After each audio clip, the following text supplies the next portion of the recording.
आज के समय में ये जितने भी श्रोता बैठे हैं और जितने बाहर बैठे हैं और जितने ऑनलाइन सुन रहे हैं अपने अपने घरों में बैठकर, मोबाइल पर, व्हाट्सएप पर, इंस्टाग्राम पर, फेसबुक पर, जितने भी सोशल मीडिया पे सुन रहे हैं, मैं एक एक श्रोताओं से, जितने टीवी पर सुन रहे हैं और जितने यहाँ सुन रहे हैं, मैं सबको खड़े होकर पूछ सकता हूँ कि आपने कहाँ तक पढ़ाई करी है। बुजुर्ग माताएं भी कह देगी कि मैंने भी कहीं 8वीं पढ़ा होगा, 5वीं पढ़ा होगा, 6ठी पढ़ा होगा, 7वीं पढ़ा होगा। कोई कहेगा कि मैंने MBA करा होगा, कोई कहेगा मैंने ये पढ़ाई करी, कोई कहेगा मैंने ये पढ़ाई करी। आज के समय में हर व्यक्ति पढ़ा लिखा है, वो समझता है कि हमको अगर मंजिल तक पहुंचना है और आगे बढ़ना है तो हमें निंदा, बुराई, चुगली, इन सब से दूर हटना है और अपने लक्ष्य को पकड़ना है और आगे बढ़ना है। लक्ष्य अपना हो। अमृत कहां मिलेगा, ये पार्वती जी पूछ रही हैं। समुद्र में अमृत है। शिव जी कहते हैं अगर समुद्र में अमृत होता तो समुद्र खारा ही नहीं होता। मंथन समुद्र में भी नहीं। तो वो जो अमृत मंथन हुआ था, वो अमृत जो निकला था, वो क्या है?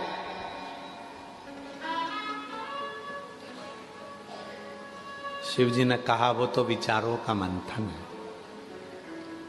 और विचारों का जब मंथन होता है तो उसमें जो अमृत निकलता है वो जीवन को सुख देता है। आज हम एक बात इस व्यासपीठ से, काशी की भूमि से कहना चाहेंगे। प्रत्येक पति और पत्नी को अपने कमरे में आने के बाद मोबाइल को टेबल पे साइलेंट कर कर पटक देना चाहिए। पति कमरे में आया, पत्नी कमरे में आई, दोनों के मोबाइल साइलेंट कर कर एक कोने में पटक दो और अपने अपने विचारों का मंथन करो। पत्नी के पास बहुत सारी बातें हैं जो तुमसे कहना चाहती है, पर तुम ऐसे हो कि उसकी बातों को सुनना ही नहीं चाहते। पति कहते हैं ये निंदा करेगी, बुराई करेगी अपनी सास की, ससुर की, परिवार की। ठीक है, किससे कहेगी वो? अपना मन हल्का करने के लिए अपने पति से ही तो कहेगी। अगर पड़ोसी से कहना चालू कर देगी तो तुमको काली मिर्ची लग जाएगी। कहेगी तो पति से। किससे कहेगी? कहेगी तो पति से। अपने केवल मंथन समुद्र का नहीं हुआ, मंथन विचारों का हुआ। विचारों का मंथन। बच्चों को क्या कराना है, कहाँ पढ़ाना है, उनकी एजुकेशन कैसी होना चाहिए, आगे का क्या करना है इनका। पर हम मंथन करते हैं तो दूसरों का करते हैं। सास ने ऐसा बोल दिया, ससुर ने ऐसा बोल दिया, तुम्हारी बहन ने ऐसा बोल दिया, तुम्हारे भाई ने ऐसा बोल दिया। ये मंथन नहीं चाहिए। मंथन में अपने लिए सोचो,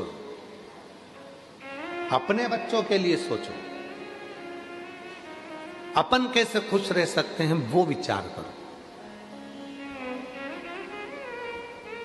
तुम सबसे ज्यादा बहू, किसी की भी अगर बहू होगी तो सबसे 33 कोटि देवी देवता में सबसे ज्यादा बहू माता पार्वती जी की थी। माता पार्वती।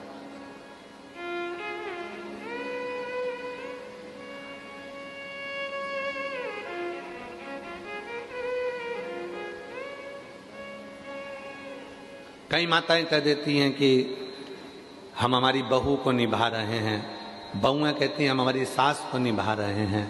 मेरी जीजियों, कोई किसी को नहीं निभा रहा, समय चक्र निभा कर चल रहा है और तुम उस परिधि के अंदर चल रहे हो। निभाना किसको कहते हैं? कभी विचार करना माता पार्वती जी की बहुओं को देखकर।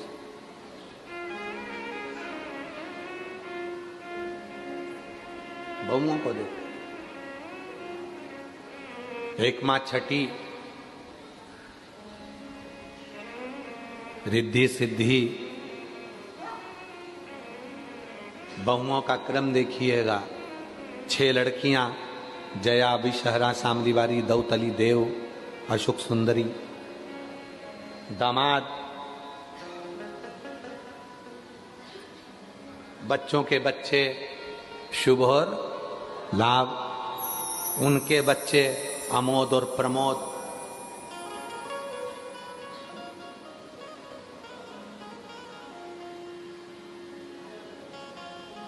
फिर उनके बच्चे आनंद और कीर्ति।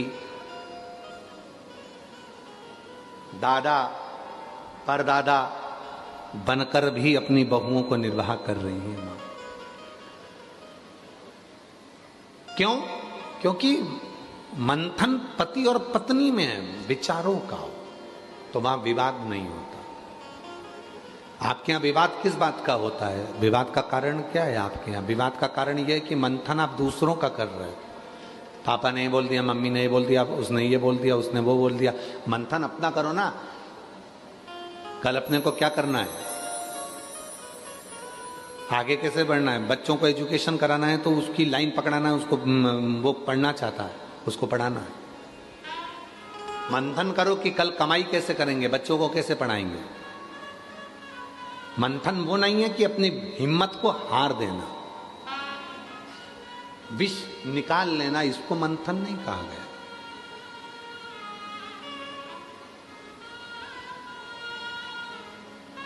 अभी कल एक न्यूज हमारा आशीष हमको दिखा रहा था कि एक बाप ने अपने बच्चे को ही बहते हुए नहर में पानी में फेंक दिया। मां अपने एक बच्चे को लेकर चली गई, बाप के पास एक बच्चा रह गया, दोनों में लड़ाई झगड़ा चल रहा था और बच्चे से क्या तुमने निकाला, ये अमृत नहीं है, ये विष है।